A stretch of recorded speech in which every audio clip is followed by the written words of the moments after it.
It was a free-for-all. There was no media there. There's no one to look after you. And the Marines took it upon themselves to shoot at, beat, rob, rape, kill whoever they wanted to. And that's being proposed on the news as like a few bad apples. This is a very isolated incident.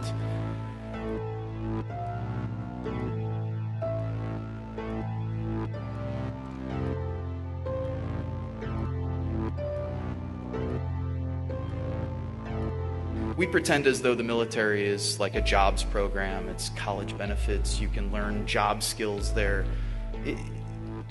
Trying to shift the way people have thought about the military. At essence, what the military is, of course, is an institution for death and destruction. So what you're taking is 17, 18, 19-year-old kids. You're putting them through 13 weeks of boot camp training. You're putting them through 8 weeks of school of infantry training. And after those 20 weeks of training, people are ready to kill. And you're ready to kill on command. And that's what you're meant to do. You're meant to be a mindless machine. You follow orders. That's what the military is all about. You don't think for yourself. You don't have agency. You're not a human being. You're a cog in a gigantic machine. And for those who have power and wealth, of course, you're just another number. And for the generals, you're just a body. That's what we used to refer to other Marines as bodies. Like, yeah, we need more bodies here. Get more bodies on the ground, get more boots on the ground. You're not a person, you're a boot. Get more boots on the ground. And what's inherent to that training? Well, people in the Middle East are referred to as sand niggers, hajis, camel jockeys, towelheads, barbarians, terrorists, women, bitches, cunts. Women Marines referred to as WMs, walking mattresses. That's why 1 in 3 women who are coming back from military service are reporting military sexual trauma, because their fellow brothers are actually raping them while they're in the service. That's 1 in 3.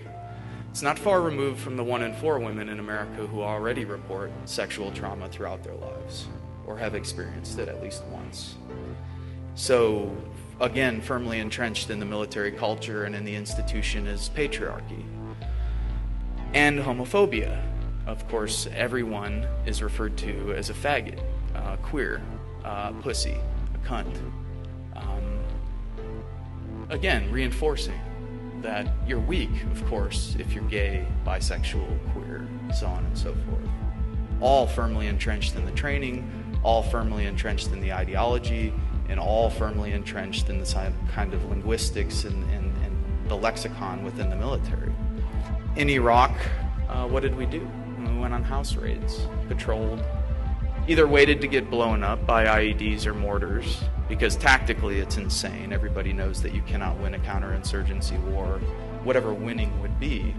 It's never happened. You can talk to the British who've been to Malaysia, you could talk to the French who've been to the Algiers, you could talk to the Americans and Australians and the rest who've been to Vietnam and Korea, and the Soviets in Afghanistan, and the United States in Afghanistan and Iraq, and every single time militarily have had their asses kicked, and rightfully so. But have also caused tremendous amounts of death and destruction. 1 million Iraqis dead. 7 million Iraqis displaced within a country of 25 to 30 million people. An entire generation lost. People forget that when there's a war for 10 years, kids don't go to school. You don't develop. You drop depleted uranium-coated rounds that have a half-life of X amount of billion years, and so now you have birth defects in towns like Ramadi and Fallujah that are 500% what they were 10 years ago. We've absolutely devastated that country, the United States and the West. After 30 years of warfare, supporting both sides in the 8-year war with Iran and Iraq, the Gulf War, the sanctions throughout the 90s that Madeleine Albright and Bill Clinton said were worth it. 500,000 dead, women and children, Madeleine Albright on news, 10 o'clock news. Yeah, it's worth it. Absolutely. What was happening over there? We were killing people. We were killing innocent people. People were being taken captive.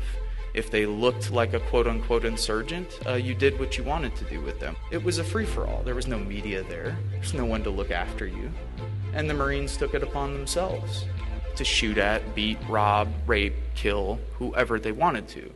And that's being proposed on the news as like a few bad apples. This is a very isolated incident. This, to me, is Western culture par excellence. This is exactly what this culture is built upon, and anyone, I think, who's telling anyone differently is absolutely insane, because we've robbed, beaten, raped, and tortured people from Vietnam to Southeast Asia, to South America, to Africa, to the slaves that we brought over to the United States, and of course the indigenous people that we've genocidally murdered and displaced. We operate 900 to 1,000 military bases worldwide and have overthrown democratically elected governments from Libya to Iran to Chile, and right now as we speak, drones are killing civilians from Pakistan to Somalia, all in the name of American empire and all with American tax dollars.